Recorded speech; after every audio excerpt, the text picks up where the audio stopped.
بسم اللہ الرحمن الرحیم۔ السلام علیکم دوستو، کیا آپ جانتے ہیں نبی کریم صلی اللہ علیہ وآلہ وسلم کے اصحاب میں سے سب سے زیادہ مالدار صحابی کون تھے؟ کیا آپ نے کبھی سوچا ہے کہ ایک شخص کس طرح اپنی محنت اور عزم سے تاریخ میں جگہ بنا سکتا ہے؟ ناظرین، حضرت عبد الرحمن بن عوف رضی اللہ تعالیٰ عنہ کی کہانی اسی طرح کی ہے۔ آپ نہ صرف مسلمانوں میں امیر ترین تھے بلکہ آپ تمام عرب میں ایک امیر اور مالدار شخصیت مانے جاتے تھے۔ آپ نے یہ دولت ورثہ میں حاصل نہ کی تھی بلکہ اپنی محنت سے کمائی تھی۔ آپ رضی اللہ تعالیٰ عنہ عشرہ مبشرہ صحاب میں شامل تھے، یعنی آپ کو دنیا میں ہی نبی کریم صلی اللہ علیہ وآلہ وسلم نے جنت کی بشارت دے دی تھی۔ ناظرین، 581 عیسوی میں مکہ میں پیدا ہونے والے حضرت عبد الرحمن بن عوف نے اسلام کی ترویج کے لیے بیش بہا خدمات سر انجام دی۔ ان کے والدین قریش کے قبیلہ زہرہ سے تعلق رکھتے تھے اور ان کی زندگی میں ایک بڑی تبدیلی اس وقت آئی جب آپ نے اسلام قبول کیا۔ حضرت عبد الرحمن بن عوف کی زندگی کا یہ ایک دلچسپ موڑ تھا۔ وہ اسلام قبول کرنے والے پہلے 8 افراد میں شامل تھے۔ جب انہوں نے اپنے دوست حضرت ابوبکر صدیق رضی اللہ تعالیٰ عنہ سے اسلام کی دعوت سنی تو ان کے دل میں ایک نئی روشنی جاگی۔ انہوں نے فوراً حضرت محمد صلی اللہ علیہ وآلہ وسلم سے ملنے کا فیصلہ کیا اور یہ ان کی زندگی کا سب سے اہم فیصلہ ثابت ہوا۔ آپ کا اصل نام عبد عمر تھا، جو بعد میں نبی کریم صلی اللہ علیہ وآلہ وسلم نے تبدیل کر کے عبد الرحمن رکھا۔ مکہ میں آپ کو اور دوسرے تاجروں کو جو ایمان لا چکے تھے، ان کو اس بات کی دھمکی دی جاتی تھی کہ ان کا سامان نہیں خریدا جائے گا اور ان کا بائیکاٹ کیا جائے گا۔ 615 عیسوی میں جب مسلمان مکہ میں سختیوں کا سامنا کر رہے تھے، تب حضرت عبد الرحمن بن عوف نے 15 مسلمانوں کی ایک جماعت کے ساتھ حبشہ کی طرف ہجرت کی اور وہ وہاں پہنچنے میں کامیاب ہوئے، اور جیسے نبی کریم صلی اللہ علیہ وآلہ وسلم نے پیش گوئی کی تھی، اسی طرح نجاشی نے اس جماعت کی مہمان نوازی کی اور ان کا گرم جوشی سے استقبال کیا اور انہیں آزادانہ طور پہ اپنے خدائے واحد کی عبادت کرنے کا موقع فراہم کیا۔ یہ ایک شاندار موقع تھا جہاں انہوں نے بے خوفی کے ساتھ اللہ کی عبادت کی۔ بعد میں جب انہوں نے سنا کہ مکہ والے اسلام قبول کر چکے ہیں تو انہوں نے واپس آنے کا سوچا اور یہ سوچتے ہوئے واپسی کا ارادہ کیا کہ اب ان کی قوم راہ راست پر آ چکی ہوگی، مگر افسوس یہ خبر غلط ثابت ہوئی۔ لیکن مکہ پہنچنے پہ ان کو معلوم ہوا کہ کافی تعداد میں لوگ مسلمان ہو چکے ہیں، خاص کر عمر ابن خطاب اور حمزہ ابن عبد المطلب جیسے بااثر لوگ اب اسلام قبول کر چکے ہیں۔ آپ رضی اللہ تعالیٰ عنہ نے مکہ میں سعد ابن ربیہ کے پاس قیام کیا۔ جب حضرت عبد الرحمن بن عوف مکہ واپس آئے تو انہوں نے اپنے ماضی کے دوست امیہ بن خلف کے ساتھ اپنی دوستی کو برقرار رکھا۔ امیہ بن خلف قریش کا ایک طاقتور اور دولت مند سردار تھا اور امیہ کی مخالفت نے ہی مسلمانوں کی زندگی کو مشکل بنا رکھا تھا۔ امیہ اسلام کے سخت مخالف تھا۔ اس نے اپنے اثر و رسوخ کا استعمال کرتے ہوئے مسلمانوں کو مختلف طریقوں سے ستایا، خاص کر حضرت بلال کو جو امیہ کے غلام تھے۔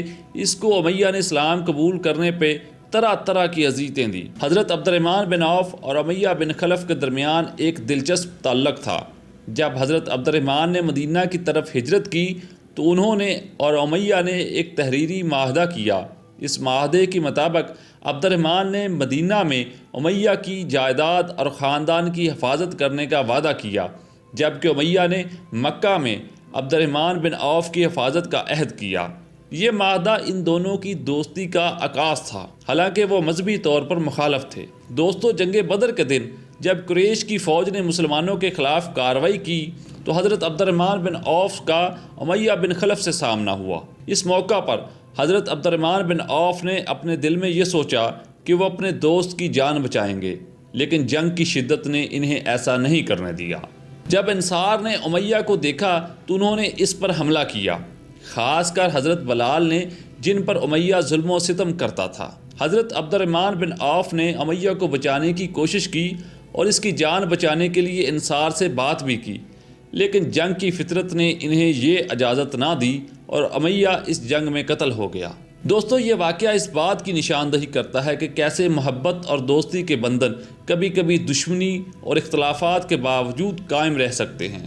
اس دن جنگ بدر میں امیہ بن خلف قتل ہوا اور یہ واقعہ حضرت عبد الرحمن بن عوف کی زندگی میں ایک اور اہم موڑ ثابت ہوا۔ انہوں نے اس موقع پر اپنی دوستی کی قیمت چکانے کی بھی کوشش کی اور ان پر اپنی ذمہ داریوں کا احساس بھی تھا، اس لیے انہوں نے مسلمانوں کی طرف سے لڑائی بھی کی اور یہ ان کی قربانی کا ایک مظہر ہے۔ مدینہ میں آنے کے بعد حضرت عبد الرحمن بن عوف نے اپنے کاروبار میں بڑی کامیابی حاصل کی۔ انہوں نے صرف پنیر اور مکھن بنانے سے اپنے کاروبار کا آغاز کیا، بعد میں یہی کاروبار بہت زیادہ پھیل گیا۔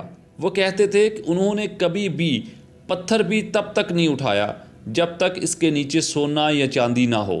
دوستو، ان کے استبل میں 100 گھوڑے، 1000 اونٹ اور 10,000 بھیڑیں تھی، اور یہ سب انہوں نے اپنی محنت سے کمایا تھا۔ ناظرین، غزوہ احد میں جب ایک موقع پر مسلمان لشکر منتشر ہو گیا تو حضرت عبد الرحمن بن عوف ان افراد میں شامل تھے جو نبی کریم صلی اللہ علیہ وآلہ وسلم کے گرد دائرہ بنا کر ان کی حفاظت کر رہے تھے۔ ناظرین، حضرت عبد الرحمن بن عوف اپنی فیاضی کے لیے بھی مشہور تھے۔ جب غزوہ تبوک کا وقت آیا تو انہوں نے اپنے مال کا نصف یعنی تقریباً 4000 دینار اللہ کی راہ میں دے دیا۔ یہ ان کی سخاوت کی ایک بڑی مثال ہے اور یہی وجہ ہے کہ لوگ انہیں محبت اور عزت سے یاد کرتے ہیں۔ ناظرین، حضرت عبد الرحمن بن عوف نے نبی کریم صلی اللہ علیہ وآلہ وسلم کے دور میں تقریباً تمام غزوات میں شرکت کی۔ خلیفہ دوم حضرت عمر ابن خطاب کے دور میں آپ قافلہ حج کی قیادت سنبھالتے تھے۔ دوستو، 644 میں حضرت عمر ابن خطاب نے اپنے بعد آپ کو بھی ان 6 ارکان پر مشتمل شورا کا حصہ بنایا جنہوں نے نئے خلیفہ کو چننا تھا۔